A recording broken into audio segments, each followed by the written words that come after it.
Assalamualaikum warahmatullahi wabarakatuh. Selamat pagi, siang, sore, atau malam sesuai dengan waktu Anda pada saat menyaksikan tayangan ini. Dalam praktik penegakan hukum, khususnya yang terkait dengan pengadaan barang atau jasa pemerintah, sering muncul pertanyaan seperti ini. Ya kan memang tidak ada pasalnya, tapi ini jelas-jelas melanggar kepatutan. Ini salah ini seperti itu. Atau ini tidak etis, masa tidak bisa dipidana? Nah, sekarang kita menjawab di video ini. Apakah rasa tidak patut dan rasa tidak etis tadi cukup untuk mempidanakan seseorang? Nah, di sini di KUHP yang baru ada pasal 2 yang sering disalahpahami untuk menjawab pertanyaan ini. Mari kita bacakan ya di pasal 2. Pasal 2 ayat 1. Ketentuan sebagaimana dimaksud dalam pasal 1 ayat 1 tidak mengurangi berlakunya hukum yang hidup dalam masyarakat yang menentukan bahwa seseorang patut dipidana walaupun perbuatan tersebut tidak diatur dalam undang-undang ini. Ayat 2. Hukum yang hidup dalam masyarakat sebagaimana dimaksud pada ayat 1 berlaku dalam tempat hukum itu hidup dan sepanjang tidak diatur dalam undang-undang ini dan sesuai dengan nilai-nilai yang terkandung dalam Pancasila, UUD 1945, hak asasi manusia, dan asas hukum umum yang diakui masyarakat bangsa-bangsa. Ayat 3. Ketentuan mengenai tata cara dan kriteria penetapan hukum yang hidup dalam masyarakat diatur dengan peraturan pemerintah. Nah, ini muncul pertanyaan, ada hukum yang hidup dalam masyarakat. Ya, kalau misalnya katakan ini tidak etis, berarti bisa dong digunakan pasal tersebut. Tapi jangan salah, pasal ini kita harus baca dengan penjelasannya.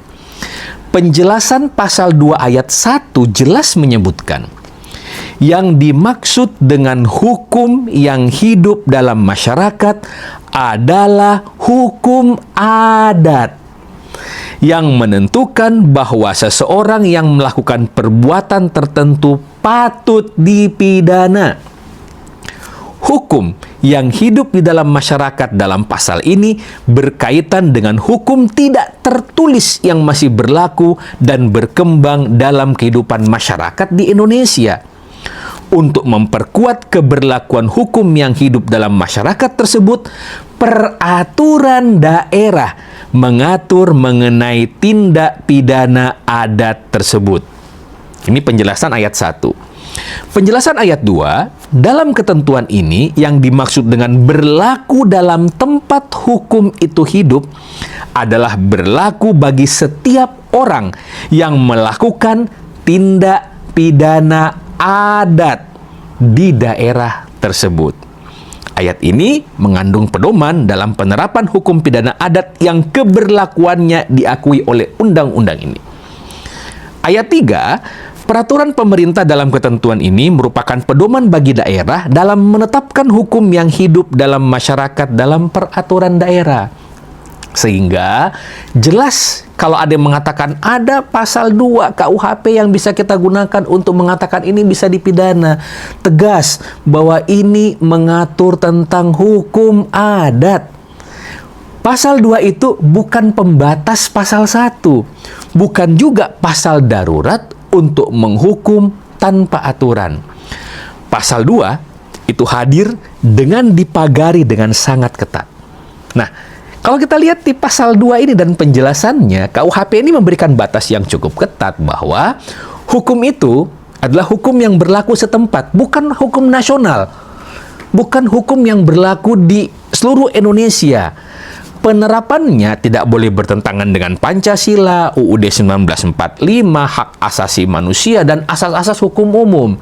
Kemudian, pasal ini juga digunakan jika perbuatan tersebut sama sekali tidak diatur dalam KUHP. Dan yang paling penting, kalau kita lihat di ayat 3 tadi, pengaturannya harus ditetapkan lebih lanjut dalam peraturan pemerintah. Artinya apa? Pasal 2 itu tidak berdiri sendiri. Dia bukan pasal yang bebas pakai. Dan kalau ini dilanggar, yang namanya hukum pidana berubah dari alat kepastian hukum menjadi alat moralitas sepihak. Nah, dalam dunia pengadaan barang jasa pemerintah, pasal 2 ini menggoda sekali untuk digunakan. Kenapa? Karena di dalam PBJ kita sering menghadapi bahwa ada yang namanya konflik kepentingan yang kadang tidak terlihat. Kemudian relasi personal yang menurut kita tidak pantas. Kemudian keputusan yang secara etika atau etis dipertanyakan. Tapi kita harus ingat bahwa tidak semua perbuatan tidak etis adalah tindak pidana. Etika dan tata kelola itu penting. Tetapi pidana itu standarnya berbeda, aturan yang digunakan berbeda. Kalau tidak ada pasal pidana yang jelas, unsur yang terpenuhi, dan mekanisme hukum yang sah, maka hukum pidana tidak boleh dipaksakan masuk hanya dengan alasan-alasan etika. Ya, contoh konkret misalnya begini. Ada hubungan yang kelihatan nih antara pejabat pengadaan dengan salah satu penyedia, utamanya pengadaan langsung. Wah, ini sering kongko bareng nih, nongkrong bareng dan seterusnya. Ya, secara etika, secara tata kelola ini catatan. Tetapi, ya, kalau kita melihat apakah ini ada pengaturan spesifikasi? Apakah ada intervensi terhadap penilaian? Ada gratifikasi atau ada suap kah? Kemudian tidak ada kerugian keuangan negara? Ya, pertanyaannya, pidana apa yang dilanggar? Kan tidak ada. Yang kalau dikatakan bahwa ini melanggar etika, melanggar kepatutan, maka itu belum cukup untuk yang dikatakan bahwa perbuatan pidana. Sehingga, bagi rekan-rekan semua, jangan menggunakan pasal 2 seperti bom nuklir. Ya, mengatur semuanya. Yang penting ada hukum berkembang dalam masyarakat, ini melanggar, ini bisa dipidana. Tidak. Karena ini bisa menjadi pasal karet. Ya, ada batasan-batasannya. Nah, padahal filosofi daripada KUHP yang baru ini adalah memberikan kepastian hukum, bukan untuk memperluas ruang ketidakpastian. Pesan pasal 2 itu sebenarnya cukup sederhana. Tidak semua perbuatan yang tidak patut otomatis menjadi tindak pidana. Dalam PBJ pemerintah, etika itu penting. Tata kelola itu wajib. Tetapi pidana harus tetap berdasarkan aturan yang jelas. Jadi kalau ada yang mengatakan bahwa ini melanggar pasal 2 KUHP ini pengadaan yang seperti ini, maka mana aturan adatnya? Norma apa yang dilanggar? Bagaimana mekanismenya? Apa dasar hukumnya? Kalau tidak bisa dijawab, jangan menggunakan ketentuan pasal 2 KUHP secara serampangan. Terima kasih. Wabillahi taufiq wal hidayah. Wassalamualaikum warahmatullahi wabarakatuh dan salam pengadaan.